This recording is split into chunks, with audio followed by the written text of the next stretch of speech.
Hello friends, welcome to AH times. Friends, మన యొక్క AP రాష్ట్రం వైపుగా అయితే మనకు తుఫాన్ అనేది దూసుకైతే వస్తుందండి. అయితే ఈ తుఫాన్ కారణంగా మనకు మరికొద్ది సేపట్లో అనగా ఈరోజు రాత్రి నుండి ఈ జిల్లాల్లో భారీ వర్షాలు, ఉరుములు కూడా అయితే పడబోతున్నాయి. అయితే ఏ ఏ జిల్లాల్లో ఈ వర్షాలు ఉండబోతున్నాయి ఏంటి, దానికి సంబంధించిన పూర్తి వివరాలు తెలియజేస్తాను. దీనికి సంబంధించి వాతావరణ శాఖ నుండి మనకు నోటిఫికేషన్ కూడా అయితే వచ్చింది. ఆ నోటిఫికేషన్ మీకు కూడా ప్రూఫ్ చూపించాలి కాబట్టి ఆ నోటిఫికేషన్ నేను ఇక్కడ స్టిక్ చేస్తున్నాను. ఇక్కడ నోటిఫికేషన్లో చూసుకున్నట్లయితే ఇక్కడ మీకు మనకు లైవ్ ప్రకారం గ్రాఫ్ చూసుకున్నట్లయితే throw line close to coastal Andhra Pradesh అని చెప్పేసి ఇచ్చారు.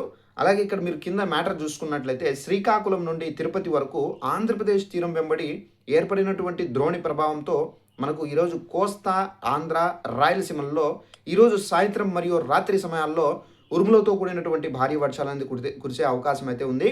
ఇక ప్రధానంగా మనకు ఏ జిల్లాలో కురవబోతున్నాయి ఏంటని చూసుకున్నట్లయితే ముఖ్యంగా మనకు విజయవాడ జిల్లాలో మనకు ఈ వర్షాలు అనేది ఉండబోతున్నాయి.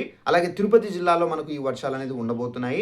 అలాగే ఎన్టీఆర్ జిల్లా కానివచ్చు, అలాగే ఏలూరు జిల్లా కానివచ్చు, అలాగే పల్నాడు మరియు ఇక కర్నూలు జిల్లాల్లో కూడా మనకు మంచి వర్షపాతం అనేది నమోదయ్యే అవకాశాలు అయితే ఎక్కువగా అయితే ఉన్నాయని చెప్పేసి మనకు వాతావరణ శాఖ నుండి అప్డేట్ అయితే వచ్చింది. ఇక ఇతర జిల్లాల్లో అక్కడక్కడ వర్షాలు కురవవచ్చు అని చెప్పేసి అంచనా అయితే వేస్తుండగా విశాఖపట్నం నగరంలో మాత్రం వాతావరణం పొడిగా ఉంది. నగర శివారులో మాత్రమే స్వల్పంగా వర్షం అనేది పడే అవకాశాలు అయితే సూచనలు అయితే ఉన్నాయి. సో ఫ్రెండ్స్, చూసారు కదా మన యొక్క ఏపీ రాష్ట్ర వ్యాప్తంలో చూసుకున్నట్లయితే ముఖ్యంగా ఈరోజు రాత్రి ఈ జిల్లాల్లో ఏంటంటే తిరుపతి జిల్లా, ఎన్టీఆర్ జిల్లా, విజయవాడ, వేలూరు, పల్నాడు మరియు కర్నూలు జిల్లాల్లో మనకు వర్షపాతం అయితే నమోదైంది. అలాగే మనకు ఈ వర్షాలతో పాటుగా మనకు ఉరుములు, పిడుగులు పడే అవకాశం అయితే ఉంటుంది.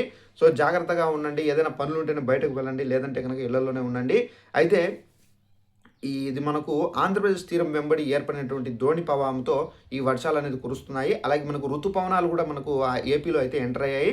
దీని కారణంగా మనకు మరికొద్ది రోజుల్లో ఈ వర్షాలు అనేది పడే అవకాశం అయితే ఉందండి. సో మనకి వర్షాలు ఎప్పుడెప్పుడు పడతాయి ఏంటి, సో దానికి సంబంధించిన పూర్తి వివరాలు అంటే అప్డేట్ వచ్చిన వెంటనే మీకు తెలియజేస్తాను. కాబట్టి వెంటనే మన ఛానల్ సబ్స్క్రైబ్ చేసుకుని ఫాలో అవుతానండి. Thanks for watching this video. All the best.